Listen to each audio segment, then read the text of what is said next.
आज हम लोग 2009 से 2021 तक 12th बोर्ड में जो भी क्वेश्चन पूछा गया है उसका सॉल्यूशन देखेंगे चैप्टर ऑप्टिक्स से। तो फर्स्ट क्वेश्चन जो है वो है a path length t is a glass plate of refractive index n is equivalent to path length in vacuum. Hindi में है एन अपवर्तनांक वाले शीशे की पट्टी में पथ की लंबाई टी का समतुल निर्वात में पथ की लंबाई है। यानी क्वेश्चन में कहा है कि कोई ग्लास प्लेट है, यही मानते हैं ग्लास प्लेट है, इसका थिकनेस टी है। कितना है? टी है। इधर से अगर जो लाइट रे आती है तो ये टी थिकनेस को पास कर जाती है। इसका रिफ्रैक्टिव इंडेक्स बताया है एन। तो पास करने में कुछ न कुछ समय लगता होगा। हम मानते हैं कि जो समय लगता है वो T1 है। ये टी जो है वो थिकनेस है, इसका मोटाई है, और T1 जो है वो समय मान रहे हैं।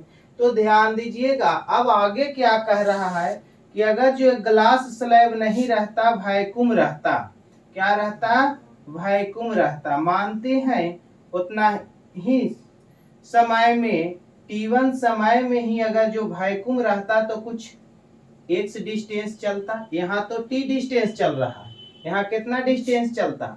x डिस्टेंस चलता। तो वही x के लिए क्या रिलेशन होगा, x कितना चलेगा, वही हमें यहाँ पे क्वेश्चन में निकालना है। तो ध्यान दीजिए, देखिए तो हम लोग पढ़े हैं, क्या पढ़े हैं? Refractive index n equal to C by v होता है। c वैक्यूम में लाइट का वेलोसिटी है और v मीडियम में है। तो यहाँ से अगर जो हम सोल्व करते हैं, देखते हैं, तो देखिए तो v इक्वल टू लिख सकते हैं, क्या लिखेंगे? c by n, v equal to C by n. यहाँ पे वेलोसिटी, मीडियम का ये वेलोसिटी है, v जो है वो मीडियम का वेलोसिटी है, यानी ग्लास स्लैब में वेलोसिटी है। तो यहाँ से अगर जो हम डिस्टेंस निकालना चाहें तो वेलोसिटी इनटू टाइम, टाइम कितना लग रहा है? T1 लग रहा है। T1 equal to c by n. तो एन इधर T1 से अगर जो इंटू कर दे, इधर भी T1 से इंटू कर दे रहे हैं, तो ये तो डिस्टेंस के टर्म में आ गया। दोनों तरफ हम क्या किए? T1 से इंटू कर दिए, और v इंटू T1 डिस्टेंस जो कितना बताया है? t के बराबर बता दिया है, यानी c by n into T1। Equation first. अब ध्यान दीजिएगा, इधर कुछ देखते हैं वैक्यूम से। वैक्यूम में अगर जो देखा जाए, यहाँ तो refractive index n equal to 1 होता है। वैक्यूम का कितना होता है? n equal to 1। यहाँ पे अगर जो हम देखते हैं तो c n equal to formula यही लेते हैं, n equal to C by v. तो c इक्वल टू क्या हो जाएगा? देखिए तो इधर आ जाएगा n इंटू भी हो जाएगा। ऐसा काम करते हैं, कितना चलता है T1 समय में, तो लिखते हैं T1 से इंटू कर देंगे, T1 n भी T1, दोनों तरफ T1 से क्या किए? इंटू कर दिए, और c इंटू T1 को हम माने कितना है? x माने हैं, x मान लिए, n को n लिखें, और देखिए तो v के जगह पर c by n, c by n into कितना? T1, c by n into T1। अब ध्यान दीजिएगा, देखिए तो अगर जो हम सोल्व करते हैं आगे,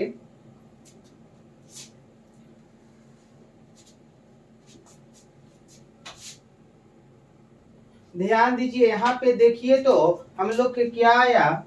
ऐसा काम करते हैं, इसको इक्वेशन हम सेकंड मान लेते हैं। From equation first and second, from equation first and second से अगर जो देखा जाए तो देखिए तो t के जगह पर c by n into T1, यहाँ भी c by n into T1 दिखाई पड़ रहा है।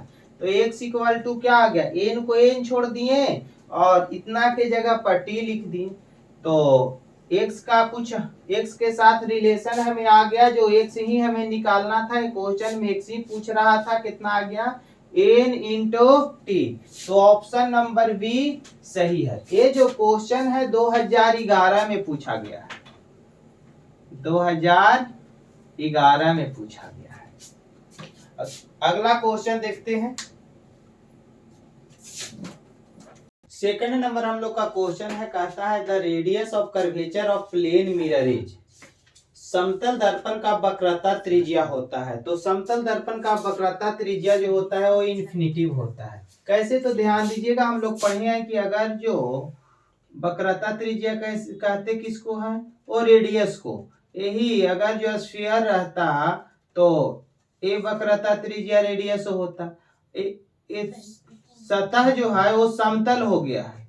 अगर जो यही स्फेरिकल मिरर रहता तो इसी का पार्ट से हम लोग स्फेरिकल मिरर तैयार करते हैं।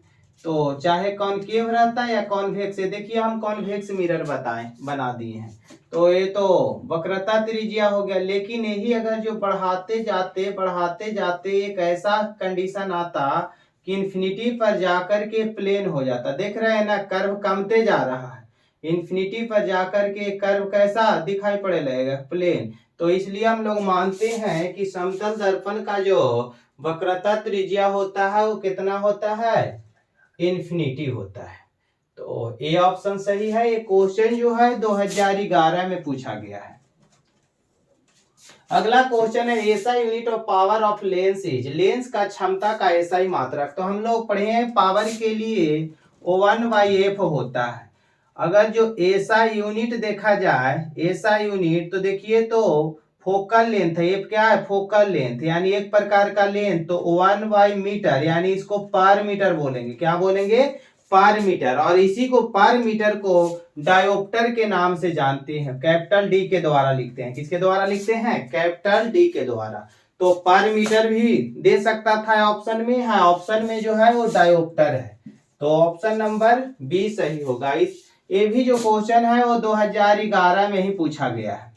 अगला क्वेश्चन है the image format at the retina of human eyes. Human आई के रेटिना पर जो इमेज बनता है, हम लोग पढ़े थे ह्यूमन आई के बारे में ही। यहाँ पे यही रेटिना, इस भाग को क्या कहते थे, रेटिना बोलते थे। यहाँ पे एक लेंस लगा हुआ रहता था आई में, जिसको आई लेंस कहते थे। जो लेंस होता था वो कॉन्वेक्स लेंस होता था। अगर जो इधर से रे आ रहा है तो क्या करता है कि इमेज जो बनाता है वो रेटिना पर बनाता है। इस तरीका से मोड़ देता था और रेटिना पर इमेज बना देता था। यहाँ इमेज बन गया। तो एक कॉन्वेक्स लेंस लगा हुआ रहता है और कॉन्वेक्स लेंस में जो इमेज बनता है वो इन्वर्टेड बनता है और रियल होता है। रियल इमेज ऑलवेज इन्वर्टेड होता ही है। तो ऑप्शन देखिए तो वर्चुअल ये गलत है, इरेक्ट ये भी गलत है, इन्वर्टेड ये सही है, रियल सही है। तो बी और डी ऑप्शन सही होगा। एक भी क्वेश्चन जो है वो 2011 में ही पूछा गया है। अगला क्वेश्चन है biconvex lens refractive index बता दिया है 1.5 है equal to curvature each of 20 centimetre. The power of the lens is. एक उभयोतल लेंस जिसका रिफ्रैक्टिव इंडेक्स बताया है 1.5 के प्रत्येक तल का वक्रता त्रिज्या 20 सेंटीमीटर है। तो लेंस का क्षमता बताइए कि लेंस का क्षमता कितना होगा। तो अब ध्यान दीजिएगा, वक्रता त्रिज्या बताया है तो वक्रता त्रिज्या किसके बराबर होता है, फोकस के बराबर। तो एफ बराबर अगर जो हम देखेंगे यहाँ पे ध्यान दीजिएगा, देखिए यहाँ पे कहता है वक्रता त्रिज्या 20 सेंटीमीटर है, फोकल लेंथ नहीं है, वक्रता त्रिज्या r बराबर 20 सेंटीमीटर दिया गया है। और फोकल लेंथ हम लोग निकालेंगे तो f बराबर r/2 होता है, यानी 20/2 यानी 10 सेंटीमीटर। मीटर में कन्वर्ट करेंगे इसी को तो कितना आ जाएगा, 10 × 10 के पावर -2 मीटर। अब ध्यान दीजिएगा, देखिए तो हमें पूछा है कि लेंस का पावर बताइए, तो P इक्वल टू 1/f होता है। तो P इक्वल टू 1/10 इंटू 10 के पावर -2 सोल्व करेंगे तो ऊपर चला जाएगा, यानी ऊपर जाएगा तो प्लस में पावर 100/10, यानी काट छाट करेंगे तो P equal to 10 dioptre. Answer कौन सा हो जाएगा? बी ऑप्शन हो जाएगा। ये जो क्वेश्चन है 2012 में पूछा गया है। ध्यान दीजिएगा, शायद ये क्वेश्चन का जो आंसर है वो गलत दिया गया है, उसमें 5 डायोप्टर दिया जा रहा है क्वेश्चन बैंक में आंसर। आगे देखते हैं अगला क्वेश्चन हम लोग। देखिए 6 नंबर क्वेश्चन कहता है the magnifying power of magnifying glass of power 12 dioptre is. एक आवर्धक ग्लास जिसका क्षमता 12 डायोप्टर है की आवर्धक क्षमता होगा, तो उसका आवर्धक क्षमता। मैग्नीफाइंग ग्लास जो है, ध्यान दीजिएगा, जिसको हम लोग पढ़े थे सिंपल माइक्रोस्कोप के नाम से जाने थे, और सिंपल माइक्रोस्कोप का आवर्धन क्षमता के लिए हम लोग फार्मूला डिराइव करके निकाले थे, m equal to 1 plus d/f आया था फार्मूला। d जो था डिस्टिंक्ट विजन था, तो d का जो वैल्यू होता है हम लोग जानते हैं 25 सेंटीमीटर होता है। कितना होता है? 25 सेंटीमीटर। अगर जो इसको मीटर में हम लोग कन्वर्ट करना चाहें तो कितना लिखेंगे? 25 इंटू 10 के पावर -2 मीटर। d का वैल्यू हम लोग निकाल ली। अब ध्यान दीजिएगा, क्वेश्चन में कहा है, क्या कहा है? The magnifying power of magnifying glass of power 12 dioptre. Power बता दिया है 12 डायोप्टर। P बराबर कितना? 12 डायोप्टर बताया है। तो देखिए तो यहां से हम लोग जानते हैं P बराबर 1/f होता है, यानी 1/f। ऐसा काम करते हैं, F इक्वल टू लिख सकते हैं 1/p, यानी 1/12। कितना हो गया? 1/12। हम लोग F का वैल्यू निकाल लिए। किसका वैल्यू निकाल लिए? F का वैल्यू निकाल लिया। फॉर्मूला पर सेट करते हैं। देखिए तो m equal to 1 plus d के जगह पर 25 इंटू 10 के पावर -2 मीटर में आ गया है, और f का जो वैल्यू है 1/12। कितना? 1/12। अब ध्यान दीजिएगा, यहां से देखिए तो सोल्व करेंगे तो ये 12 तो ऊपर चला जाएगा, तो m equal to 1 plus 25 into 10 के पावर -2 इंटू 12। ध्यान दीजिएगा, देखिए यहाँ 10 के पावर -2 है। कितना है? -2। तो नीचे आ जाएगा, तो m इक्वल टू लिख सकते हैं 1 प्लस 25/100 इंटू 12। काटेंगे तो यहाँ 4 से काटेंगे तो 3 प्लस 1, तो m इक्वल टू कितना आ गया? 4। कितना आ गया? 4 आ गया। तो ऑप्शन में देखते हैं, तो ए ऑप्शन सही है। कौन सा ऑप्शन सही है? ए ऑप्शन सही है। ये जो क्वेश्चन है वो आप लोग के पूछा गया है 2012 के एग्जाम में। कब पूछा गया है? 2012 में। अगला क्वेश्चन ध्यान दीजिएगा, कहता है when light travel from one medium to another medium which of the following factor change. जब प्रकाश एक माध्यम से दूसरा माध्यम में संचरित होता है तो निम्नलिखित में कौन सी राशि परिवर्तित होती है? कौन सी राशि परिवर्तित होती है? तो ध्यान दीजिएगा, हम लोग एक रिलेशन पढ़े थे, v equal to n lambda. v equal to n lambda. अगर जो वेलोसिटी, ये तो रिफ्रैक्टिव इंडेक्स है, ए फ्रीक्वेंसी है, क्या है? एन फ्रीक्वेंसी है, जो तो कांस्टेंट रहता है। क्या रहता है?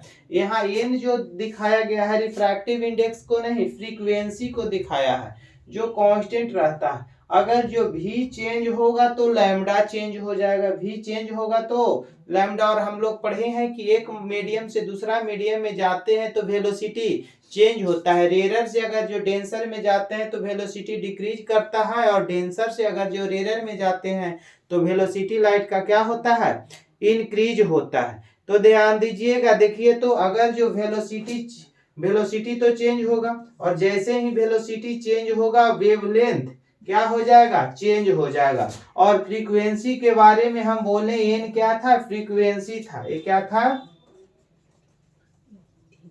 फ्रीक्वेंसी।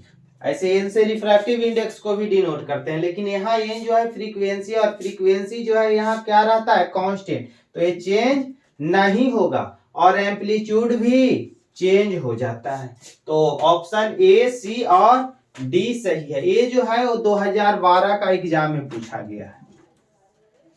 अगला क्वेश्चन देखते हैं हम लोग। देखिए 8 नंबर क्वेश्चन जो है वो कहता है, when ray of light enter a glass slab it's wavelength.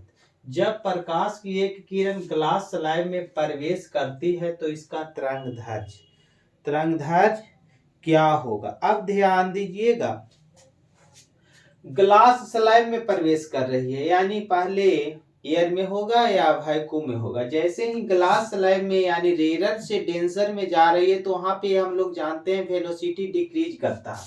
और हम लोग एक रिलेशन अभी जस्ट देखे थे इसके पहले वाला क्वेश्चन में कि v जो होता है, v equal to formula n lambda होता है, और यहाँ पे n जो फ्रीक्वेंसी है वो कांस्टेंट है।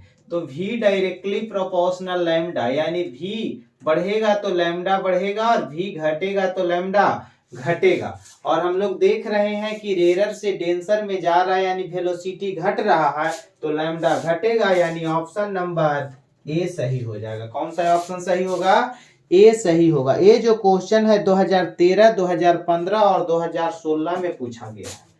2013 में, 2015 में और 2016 में क्वेश्चन पूछा गया है। अगला क्वेश्चन है, how many image are formed by the lens if an object is keeped on its axis. Lens के द्वारा कितने प्रतिबिंब बनेंगे यदि वस्तु को प्रधान अक्ष पर रखा जाए। ध्यान दीजिए, थोड़ा सा इसका कंसेप्ट हम लोग सबसे पहले देखते हैं।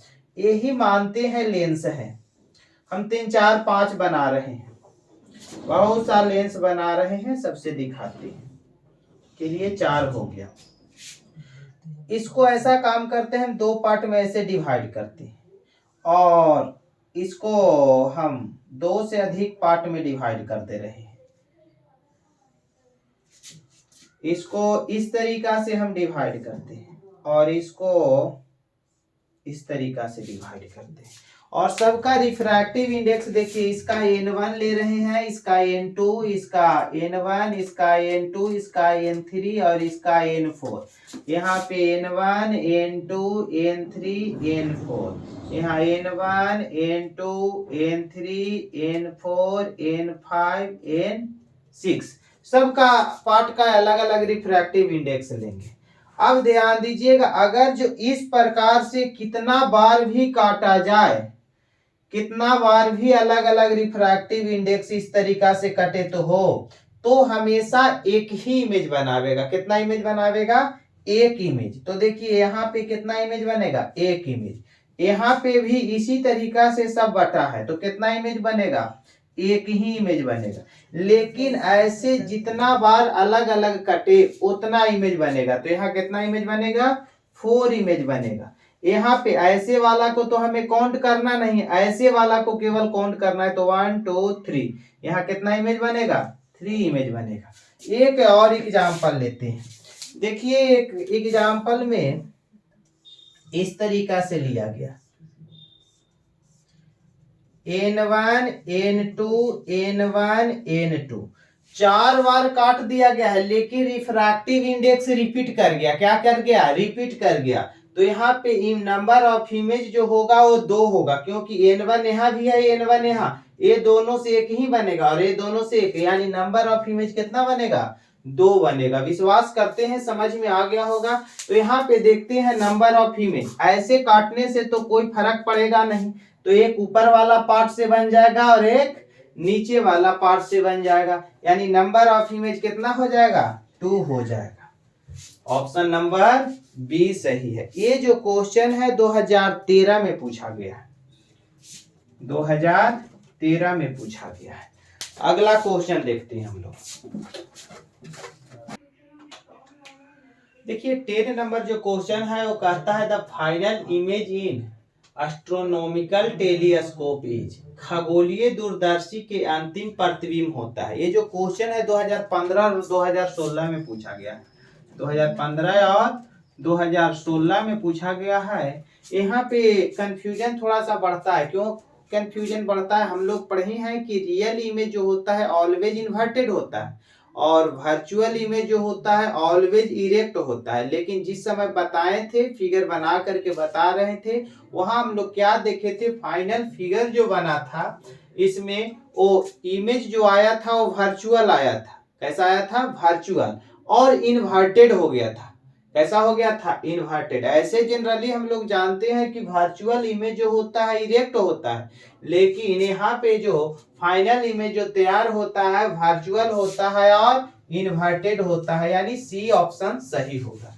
अगला क्वेश्चन 11 नंबर कहता है when two converging lens of same focal length of the combination is, यदि समान फोकस दूरी के एफ के दो अभिसारी लेंस एक दूसरे के संपर्क में रखे हैं तब संयोग की फोकस दूरी होगा। ध्यान दीजिएगा, यहाँ 2 से बताया है, 3 4 5 कुछ भी रहे तो हम लोग बना सकते हैं। सबसे पहले कंसेप्ट देख लेते हैं, क्या कंसेप्ट होता है।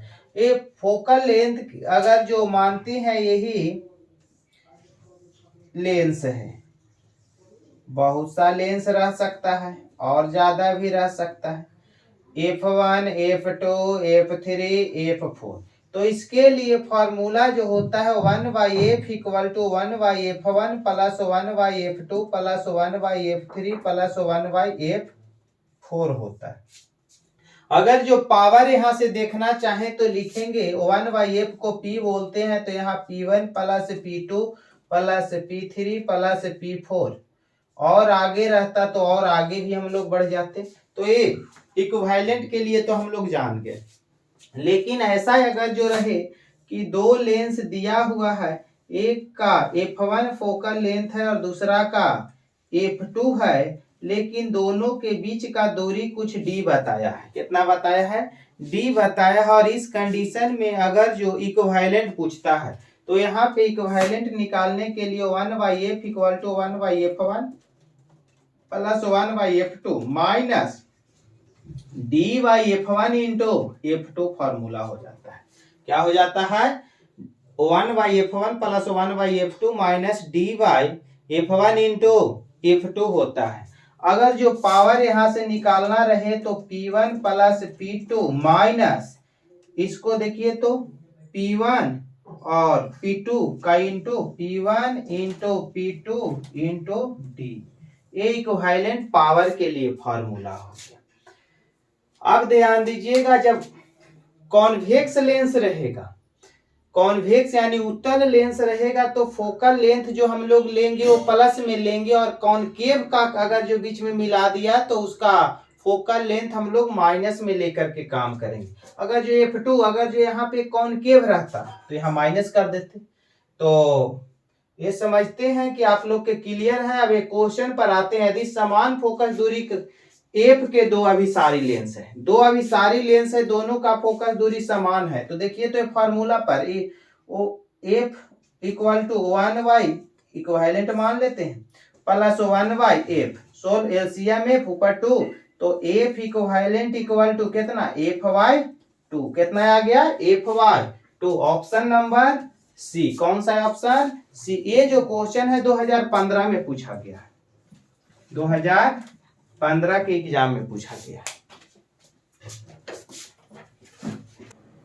ध्यान दीजिएगा 12 नंबर क्वेश्चन कहता है the transverse nature of light wave supports, प्रकाश के अनुप्रस्थ तरंग की प्राकृतिक पुष्टि करता है।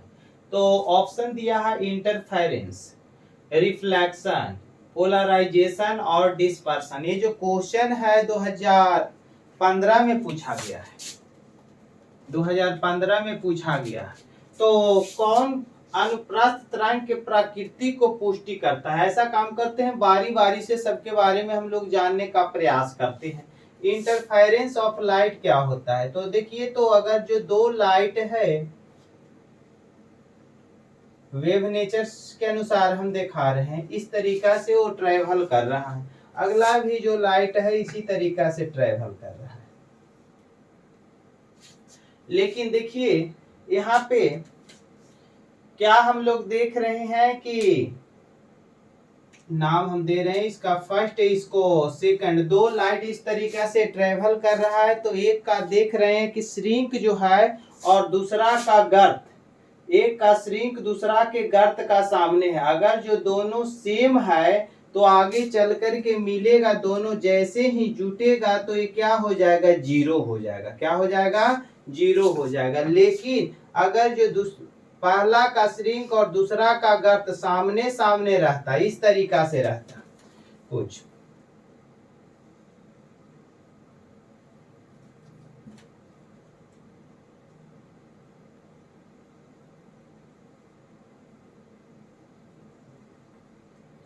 सामने सामने रहता तो क्या होता है? दोनों का जुड़ जाता है तो ऐसा कुछ बढ़ जाता है, यानी इसका वेवलेंथ क्या होता? बढ़ता, वेवलेंथ बढ़ जाता। इस कंडीशन में हम लोग जो देख रहे हैं कि वेव तो है, तरंग है, लेकिन ये नहीं बता रहा है कि अनुप्रस्थ तरंग है या अनुदैर्ध्य तरंग है। तो फर्स्ट ऑप्शन तो गलत हो गया, यहां से हम लोग डिफाइन नहीं कर पाए। दूसरा रिफ्लेक्शन, तो दूसरा ऑप्शन रिफ्लेक्शन के बारे में हम लोग पढ़े हैं कि कोई लाइट रे अगर जो किसी सरफेस पर पड़ता है तो फर्स्ट माध्यम में ही अगर जो रिटर्न हो जाता है तो इस प्रोसेस को रिफ्लेक्शन कहते हैं। तो इसको angle of incident, angle of reflected, यहाँ भी ये तो वेव को बता ही नहीं रहा है, तो सेकंड ऑप्शन भी गलत हो गया। थर्ड ऑप्शन देखते हैं पोलराइजेशन। तो हम लोग पढ़े हैं कि अगर जो कोई भी लाइट है, यही मानते हैं पॉइंट सोर्स है, तो यहाँ से जो भी लाइट निकल रहा है वो चारों तरफ से इस तरीका से फैल रहा है, पोलराइड हो रहा है। इसी को ये लाइट आगे अगर जो बढ़ता है और किसी एक इस टाइप का भाग से अगर जो क्रॉस करवाते हैं तो ऐसे जो लाइट इस तरीका से पोलराइड हो रहा है ऊपर नीचे, वो तो पार करेगा, और ऐसे वाला जो पोलराइड हो रहा है या ऐसे वाला जो पोलराइड हो रहा है वो नहीं पार कर पाएगा। तो यहाँ पे जो भी लाइट इस तरीका से ऊपर नीचे जो पोलराइड हो रहा था वो पार करेगा। हम लोग पोलराइजेशन ऑफ लाइट में पढ़े थे, और बाकी नहीं पार होगा। और ध्यान दीजिएगा, लाइट जो है ऐसे ऊपर नीचे पोलराइड हो रहा है, इसका वेलोसिटी आगे की ओर है, और पोलराइजेशन और वेलोसिटी के बीच अगर जो 90 डिग्री बनता है तो हम लोग जानते हैं कि वहां जो वेव प्रोड्यूस हो रहा है उस वेव को ही अनुप्रस्थ वेव कहते हैं। क्या कहते हैं? अनुप्रस्थ, यानी ट्रांसवर्स वेव कहते हैं। तो ये फॉलो कर रहा है, तो पोलराइजेशन जो है वो सही ऑप्शन है। कौन सा ऑप्शन? सी ऑप्शन सही है। और डी भी देख लेते हैं। डिस्पर्सन में हम लोग पढ़े हैं कि अगर जो प्रिज्म से लाइट को पास करवाते हैं तो व्हाइट लाइट जैसी पास होता है 7 कलर में डिविएट होता है। यही तो हम लोग डिस्पर्सन ऑफ लाइट, यहाँ भी हमें ये नहीं बता पा रहा है कि अनुप्रस्थ तरंग है या अनुदैर्ध्य तरंग। तो ऑप्शन डी भी गलत हो गया। जो ऑप्शन सही है वो कौन है? सी ऑप्शन सही। अगला क्वेश्चन कहता है the colour of a thin film is due to, एक पतले फिल्म का रंग का कारण क्या है? तो ध्यान दीजिएगा, रंगीन तभी दिखाई पड़ता है जब फ्रीक्वेंसी बढ़ता है, फ्रीक्वेंसी अधिक होता है, यानी तीव्रता अधिक होता है। और तीव्रता अधिक कब होता है? अभी हम लोग जस्ट देख रहे थे इंटरफेरेंस, व्यक्तिकरण में ही तीव्रता अधिक होता है जब दो तरंग आकर के मिलता है और दोनों का श्रिंक और गर्त साथ साथ रहता है तो उस कंडीशन में क्या होता है, तीव्रता बढ़ता है। और जब तीव्रता बढ़ता है तो ज्यादा चमकीला होता है और रंगीन दिखाई पड़ता है। तो किसके कारण, इंटरफेरेंस के कारण। यानी ऑप्शन नंबर कौन सा हो जाएगा, बी हो जाएगा। दो ये जो क्वेश्चन है वो 2000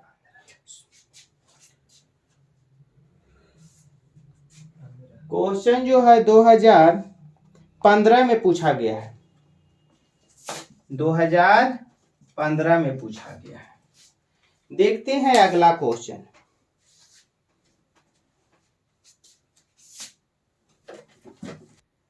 बीस नंबर क्वेश्चन कहता है, 20 नंबर नहीं 14 नंबर क्वेश्चन कहता है the optical fibre work on the principle of. Optical fibre किस सिद्धांत पर काम करता है, तो total internal reflection of light. इस पर टोटल इंटरनल रिफ्लेक्शन के आधार पर काम करता है। जो क्वेश्चन है 2016 और 2018 में पूछा गया है, 2016 और 2018 में। अगला क्वेश्चन है when the tube length of microscope is increase its magnifying power. जब माइक्रोस्कोप की नली की लंबाई को बढ़ाई जाती है तो आवर्धन क्षमता बढ़ता है, इंक्रीज करता है। कहीं कहीं डिक्रीज लिखा है। ऑप्शन सही कौन सा है, ए, इंक्रीज करता है। हम लोग निकाल करके भी देखे थे यहाँ पे। ये जो क्वेश्चन है 2016 और 2020 में पूछा गया है, 2016 में और 2020 में पूछा गया। अगला क्वेश्चन कहता है the short site of person use for clear vision. एक निकट दृष्टि दोष से ग्रसित व्यक्ति स्पष्ट देखने के लिए व्यवहार करता है। तो निकट दृष्टि दोष वाला कॉनकेव लेंस और दूर दृष्टि दोष वाला हम लोग पढ़े हैं कॉन्वेक्स लेंस। तो कौन सा, कॉनकेव लेंस। ये जो क्वेश्चन पूछा गया है वो 2017 में पूछा गया है, 2017 में पूछा गया है।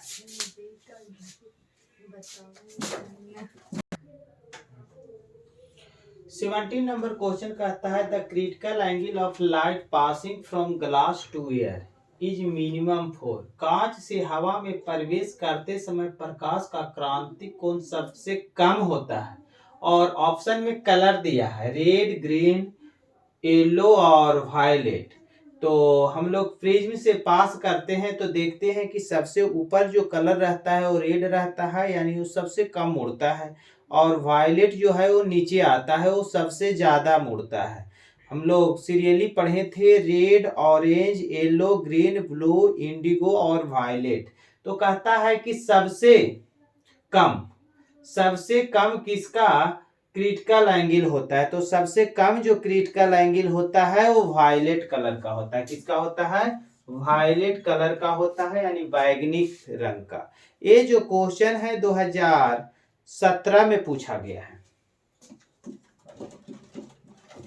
उसके बाद अगला क्वेश्चन है the angle of minimum deviation for thin prism of refractive index mu is. एक पतले प्रिज्म जिसका अपवर्तनांक म्यू है का न्यूनतम विचलन कोण। हम लोग न्यूनतम विचलन कोण को डेल एम के द्वारा लिखे थे और डेल एम के लिए फॉर्मूला आया था म्यू माइनस 1 इंटू ए।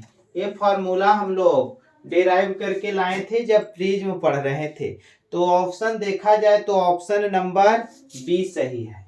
ये जो क्वेश्चन है ये भी क्वेश्चन 2017 में और 2019 में पूछा है, 2017 और 2019 में पूछा गया है। अगला क्वेश्चन क्या कहता है transverse nature of light is shown Y.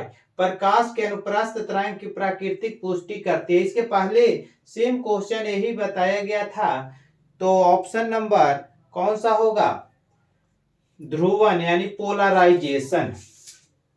Option number C. ये जो क्वेश्चन है 2017 में पूछा गया है, 2017 में।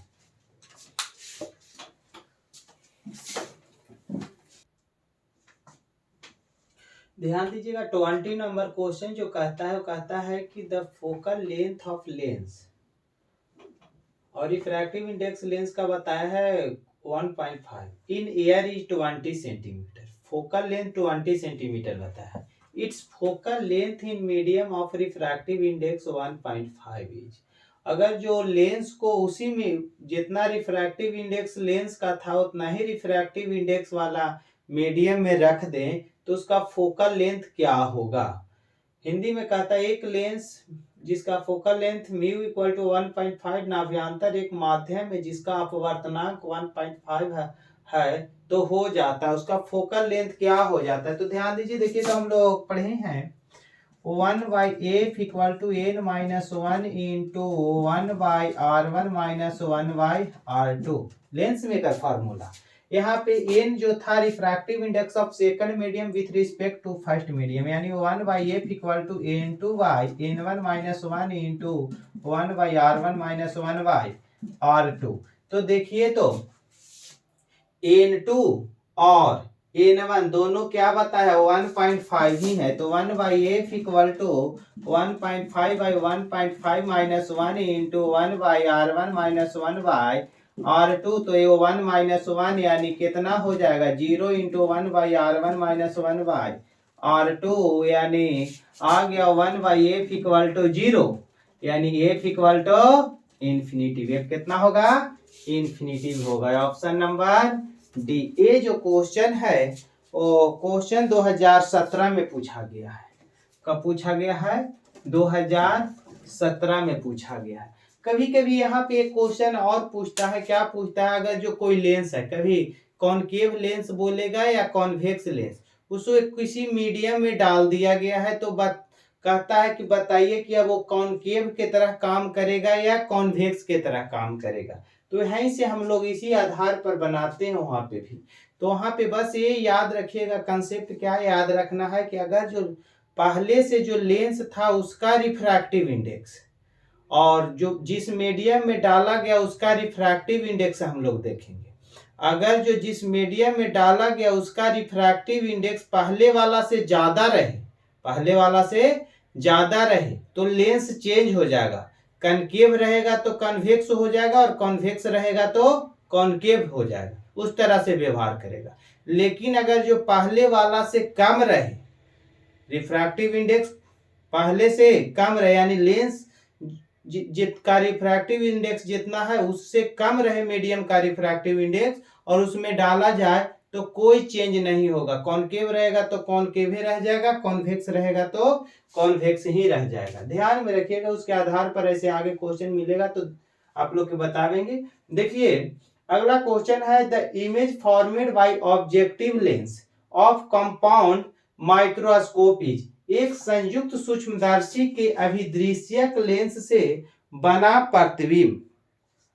तो यहाँ जो प्रतिबिंब जो बनता है सूक्ष्मदर्शी है यानी बड़ा प्रतिबिंब बनाता होगा। तो जहां जहां छोटा डायमिनिस्ट लिखा हो तो ऑप्शन ऐसे ही गलत हो गया।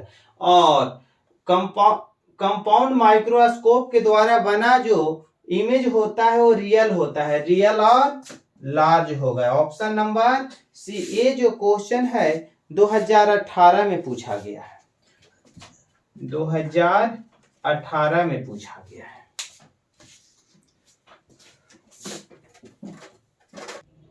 22 नंबर क्वेश्चन कहता है convex lens is dipped in liquid whose refractive index is equal to the refractive index of material of lens then its focal length। अब ध्यान दीजिएगा, जो लेंस का रिफ्रैक्टिव इंडेक्स था उतना ही रिफ्रैक्टिव इंडेक्स वाला मटेरियल में अगर जो उसको डुबा दिया जाता है तो अभी हम लोग ऐसा जस्ट क्वेश्चन देखें, दोनों का रिफ्रैक्टिव इंडेक्स सेम रहता है तो फोकल लेंथ क्या हो जाता है इन्फिनिटिव हो जाता है। कितना हो जाता है infinitive. Option number B. A जो क्वेश्चन था 2018 में पूछा गया था, 2018 में पूछा गया क्वेश्चन है। अगला क्वेश्चन कहता है critical angle for light moving from medium first to medium second is theta. अगर जो फर्स्ट से सेकंड मीडियम में जाता है तो क्रिटिकल एंगल थीटा बनता है। The speed of light in medium first is v। First medium का स्पीड ऑफ लाइट v बताया है। Then speed in medium second is, तो सेकंड मीडियम का स्पीड कहता है। माध्यम फर्स्ट से माध्यम सेकंड को जाने वाली प्रकाश पुंज के लिए क्रांति कोण थीटा है। प्रकाश का वेग माध्यम सेकंड में भी है तो प्रकाश का वेग प्रकाश का वेग माध्यम फर्स्ट में भी है, तो प्रकाश का वेग माध्यम सेकंड में क्या होगा। हम लोग क्या पढ़े हैं कि क्रांति कोण यानी क्रिटिकल एंगल तभी बनता है जब डेंसर मीडियम से रेयर मीडियम में लाइट को भेजते हैं। और वहां पे पढ़े थे साइन सी बराबर DNR, यानी इसी को अगर जो सोल्व करते हैं तो साइन सी बराबर refractive index of second medium यानी rare medium with respect to denser medium. इस तरीका से अगर जो इसको हम लोग सोल्व करेंगे तो अब ध्यान दीजिएगा वेलोसिटी के टर्म में हमें लाना है, तो हम लोग फार्मूला पढ़े n equal to C by v. देखिए तो वेलोसिटी के टर्म में इसको ला सकते हैं साइन सी बराबर एन आर के जगह पर v by c by v r, c by v r, और एन डी के जगह पर सी बाई वी डी। तो सी से सी तो कैंसिल हो जाएगा, वी डी ऊपर चला जाएगा, तो साइन सी बराबर v d by v r. V d जो था वो फर्स्ट मीडियम था, डेंसर मीडियम पहले रहता है और रेयर मीडियम बाद में रहता है ना। देखिए refractive index of rare medium with respect to denser medium, तो फर्स्ट मीडियम का जो वेलोसिटी बताया है वो भी बताया है, तो साइन सी बराबर वी बाई वी आर। तो यही सेकंड मीडियम में वेलोसिटी पूछ रहा है कितना होगा, तो वी आर बराबर लिखेंगे तो वी बाई साइन सी, यानी ऑप्शन नंबर जो हम लोग के है वो बी है। कौन सा सही होगा, बी ऑप्शन सही होगा। ये भी क्वेश्चन जो है 2018 में ही पूछा गया है।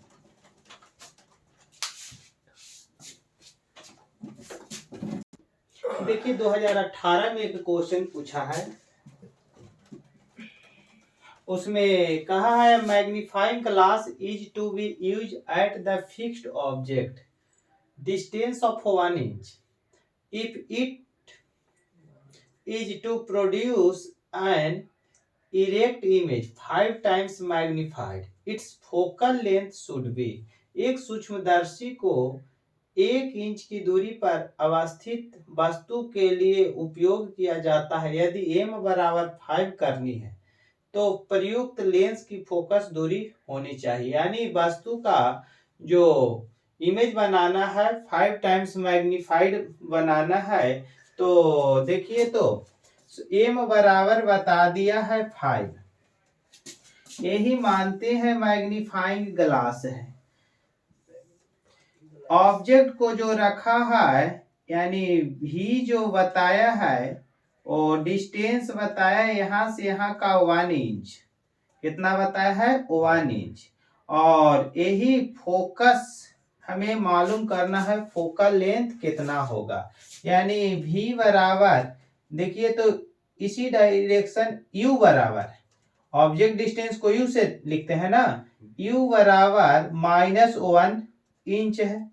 तो यहां से हम लोग v निकाल सकते हैं, f निकालना था हमें, निकालना क्या था f, तो सबसे पहले v निकालने का प्रयास करते हैं। तो m इक्वल टू हम लोग पढ़े हैं v बाई u होता है, तो m equal to v by u के जगह पर -1 और m बता दिया है 5, तो v बराबर -5 इंच आ गया। v कितना आ गया -5 इंच। अब ध्यान दीजिएगा हम लोग पढ़े 1/f equal to 1/v minus 1/u, तो 1/f इक्वल टू 1/-5 माइनस 1/-1।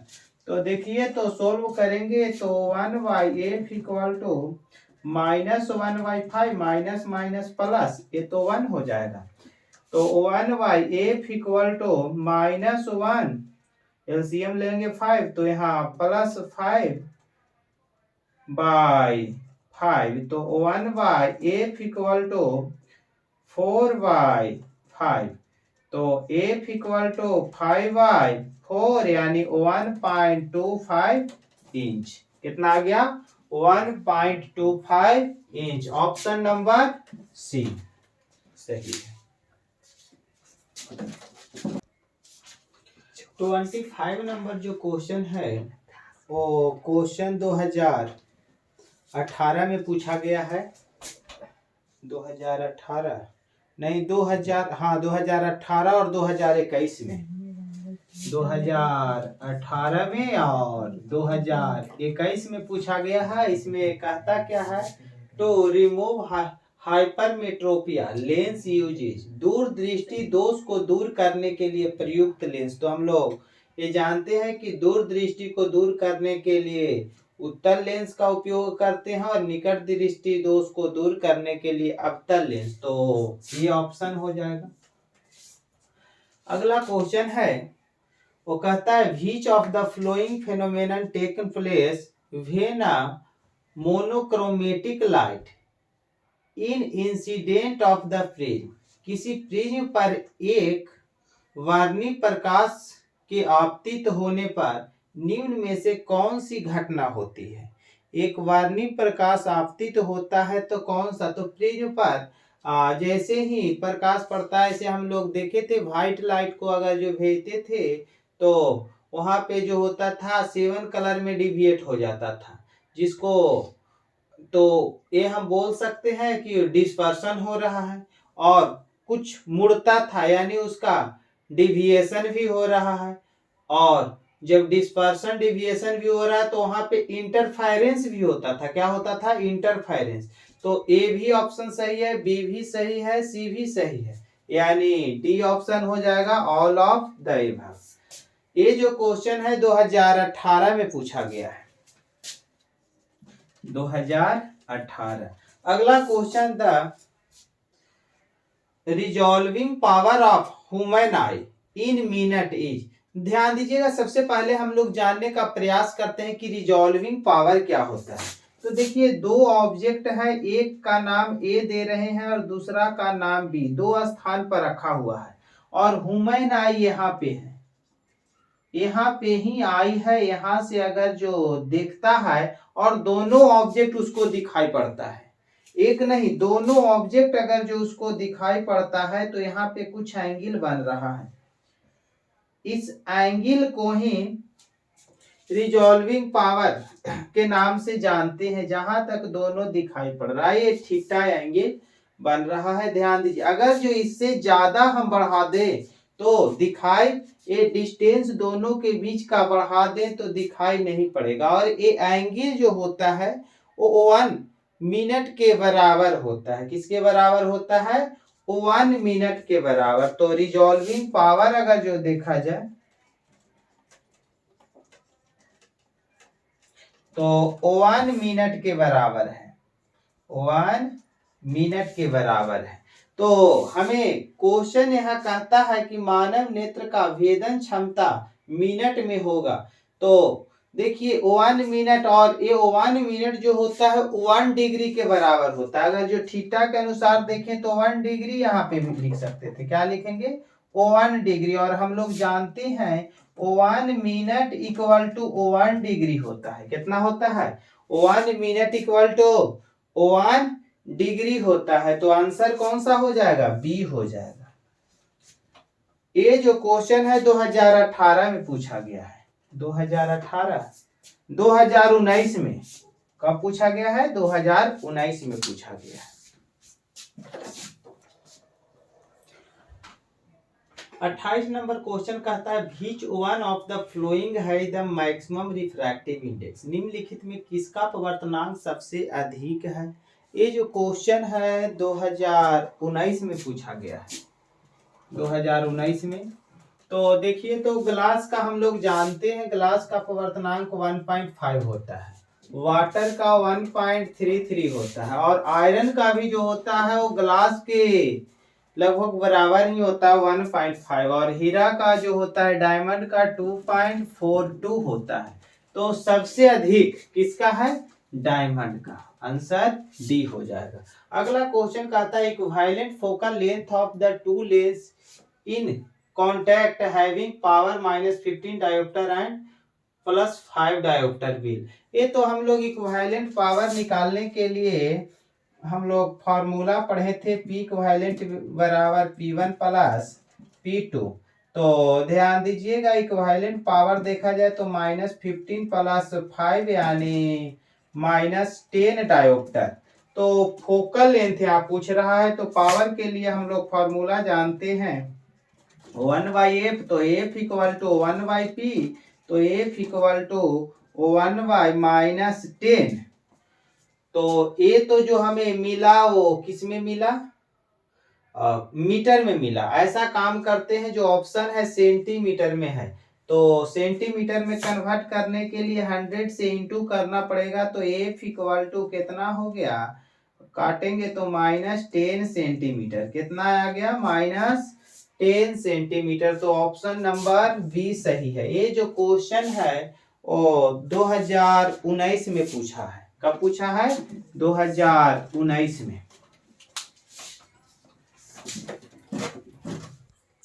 देखिए यहाँ 30 नंबर जो क्वेश्चन है वो कहता है light away its colours to its, प्रकाश के रंग का कारण है। तो प्रकाश के रंग का जो कारण होता है वो फ्रीक्वेंसी होता है। क्या होता है, फ्रीक्वेंसी होता है। तो ये ऑप्शन सही है। ये क्वेश्चन जो है 2019 में पूछा गया था। अगला क्वेश्चन है, तो the wave front due to a point source at a finite distance from the source is, किसी बिंदु स्रोत से परिमित दूरी पर तरंगाग्र होता है। तो पॉइंट सोर्स के द्वारा इस तरीका से तरंगाग्र तैयार होता है। यानी जो तरंगाग्र तैयार होता है फाइनाइट डिस्टेंस पर, इनफाइनाइट डिस्टेंस पर यही तरंगाग्र प्लेन हो जाता है। तो यहाँ तो फाइनाइट पूछा है तो स्फेरिकल हो जाएगा, ए ऑप्शन हो जाएगा। ये भी क्वेश्चन 2019 में ही पूछा गया है। अगला क्वेश्चन है, कॉन्वेक्स लेंस रिफ्रैक्टिव इंडेक्स 1.5 बताए, is emerged in water, refractive index 1.33 बताया है, then its will behave as. अब ध्यान दीजिएगा, हम पहले कंसेप्ट करके कुछ बताए थे, बोले थे कि अगर जो कोई लेंस है, चाहे कॉनकेव हो या कॉन्वेक्स हो, उसको अलग मटेरियल में डाला जाता है। अगर जो उसका रिफ्रैक्टिव इंडेक्स सेम रहा तो फोकल लेंथ इन्फिनिटिव हो जाता है। रिफ्रैक्टिव इंडेक्स अगर जो उस मटेरियल का कम रहा तो कॉनकेव है तो कॉनकेव ही रहेगा, कॉन्वेक्स है तो कॉन्वेक्स ही रहेगा। लेकिन अगर जो रिफ्रैक्टिव इंडेक्स ज्यादा रहा तो कॉनकेव रहेगा तो कॉन्वेक्स हो जाएगा, और कॉन्वेक्स रहेगा तो कॉनकेव हो जाएगा। तो देखिए यहाँ क्वेश्चन में पहले इतना लेंस का रिफ्रैक्टिव इंडेक्स बताया है, अब जो डुबा रहा है, डाल रहा है, उसका रिफ्रैक्टिव इंडेक्स 1.33 है, यानी लेंस से रिफ्रैक्टिव इंडेक्स कम है, यानी लेंस में कोई परिवर्तन नहीं होगा। तो कॉन्वेक्स लेंस है तो कॉन्वेक्स ही लेंस रह जाएगा, यानी उत्तर lens, converging lens, convex lens को कॉन्वर्जिंग लेंस कहते हैं। Option number A. ये क्वेश्चन जो है 2019 में पूछा गया था।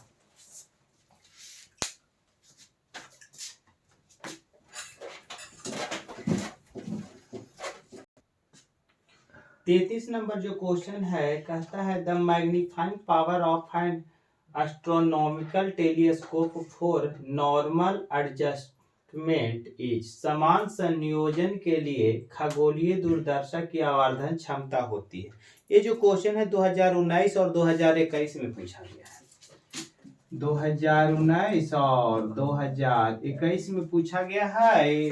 होता कितना है, तो -FOY एफी के बराबर होता है। किसके बराबर होता है, -FOY एफी के बराबर। अगला क्वेश्चन है, the power of convex lens of focal length 20 centimetre in dioptre is, 20 centimetre focus दूरी वाले उत्तल लेंस का क्षमता डायोप्टर में बताएं। तो हम लोग पावर के लिए पढ़े हैं 1/f, यहाँ फोकल लेंथ 20 सेंटीमीटर बताया है। तो देखिए तो f बराबर 20 सेंटीमीटर, यानी 20 इंटू 10 के पावर -2 मीटर। तो कितना लिख सकते हैं, 1/20 इंटू 10 के पावर -2 पर जाएगा, तो 100/20 यानी 5 डायोप्टर। कितना, 5 dioptre. Option number B. A जो क्वेश्चन है 2020 में पूछा गया है, 2020 में पूछा गया। अगला क्वेश्चन है, which of the relation is correct for the magnifying power of compound microscope, संयुक्त सूक्ष्मदर्शी का आवर्धन क्षमता के लिए कौन सा संबंध सही है। तो ये आवर्धन क्षमता हम लोग जो निकाल करके देखे थे तो ये संबंध आया था, यानी ऑप्शन नंबर ए जो है वो सही है। ये भी क्वेश्चन जो है 2020 में पूछा गया है।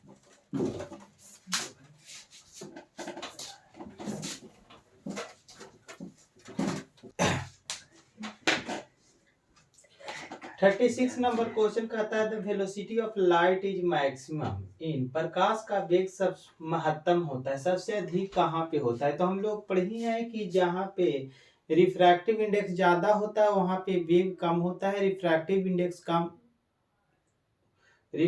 इंडेक्स ज्यादा होता है तो वेग कम होता है, और रिफ्रैक्टिव इंडेक्स कम होता है तो वेग ज्यादा होता है।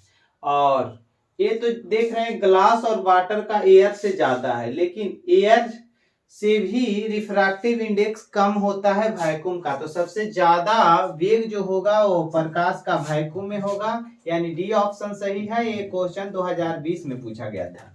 अगला क्वेश्चन है which of the interference of fringe is, fringe की चौड़ाई होती है, 2020 में क्वेश्चन पूछा गया है। इसके लिए फॉर्मूला हम लोग पढ़े हैं beta equal to d lambda by d, यानी ए ऑप्शन सही है। अगला कहता है optical path is equal to, प्रकाशीय पथ बराबर होता है। ये भी क्वेश्चन जो है वो 2020 में पूछा गया है। इसके लिए फॉर्मूला होता है refractive index into path length, path length अपवर्तनांक गुने पथ लंबाई, यानी ए ऑप्शन सही है।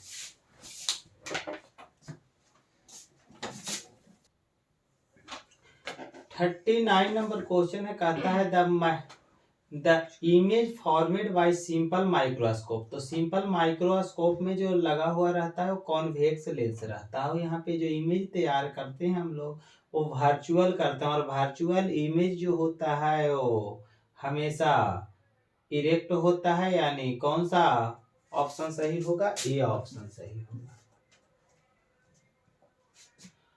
एक क्वेश्चन जो है वो 2021 में पूछा गया है।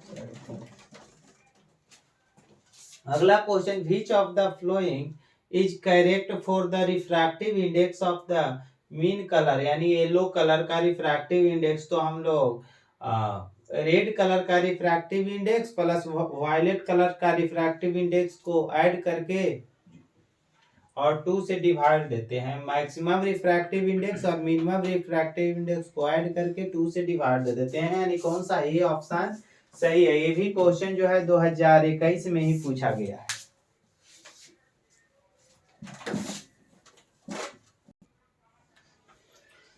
फोर्टी 41 नंबर क्वेश्चन कहता है which of the flowing relation is correct for the dispersive power, वर्ण विक्षेपण क्षमता के लिए निम्नलिखित में कौन सा संबंध सही है। तो इसके लिए फॉर्मूला होता है mu we minus mu r by mu o y minus o one, यानी ए ऑप्शन सही है। ये क्वेश्चन जो है 2021 में पूछा गया है। अगला क्वेश्चन है velocity of light in vacuum is c, vacuum में वेलोसिटी सी बताया है, तो its value in glass, refractive index बता दिया है, कहता है कि वो स्पीड बताइए ग्लास में। तो हम लोग पढ़े हैं N equal to C by V, C जो है वो वैक्यूम में ही लाइट है, यही वी का वैल्यू निकालना है, तो v equal to C by n. तो देखिए तो सोल्व करेंगे तो सी एन के जगह पर बताया है 3/2, ऊपर चला जाएगा तो 2c/3, ऑप्शन नंबर जो होगा वो बी हो जाएगा। 2021 में क्वेश्चन पूछा गया है।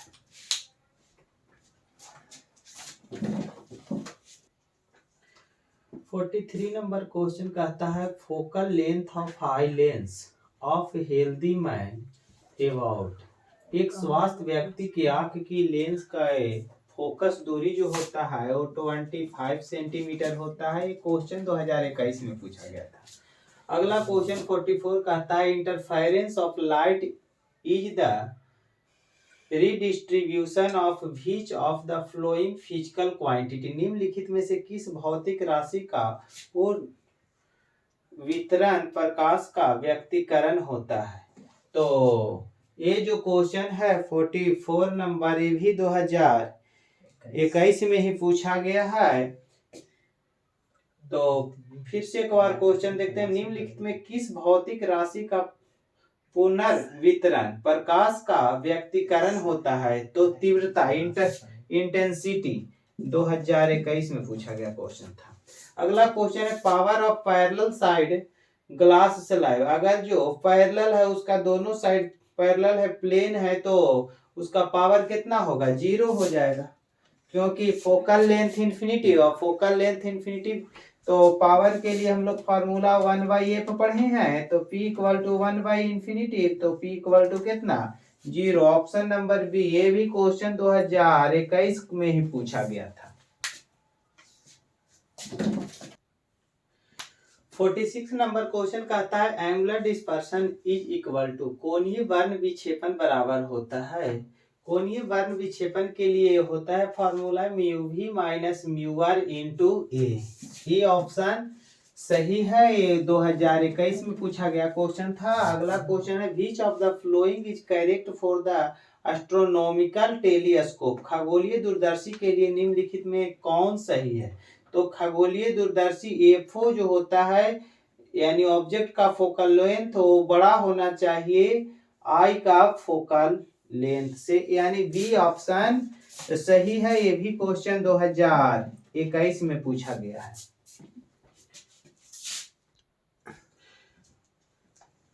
– 2009 से 2021 तक जो भी क्वेश्चन पूछा गया था ऑप्टिक्स चैप्टर से, वो आप लोग के बताया गया। अब आप लोग थोड़ा सा प्रयास कीजिएगा कि जितना ज़्यादा से ज़्यादा लोग तक इस वीडियो को पहुंचाएं कि सब लोग फायदा उठा लें।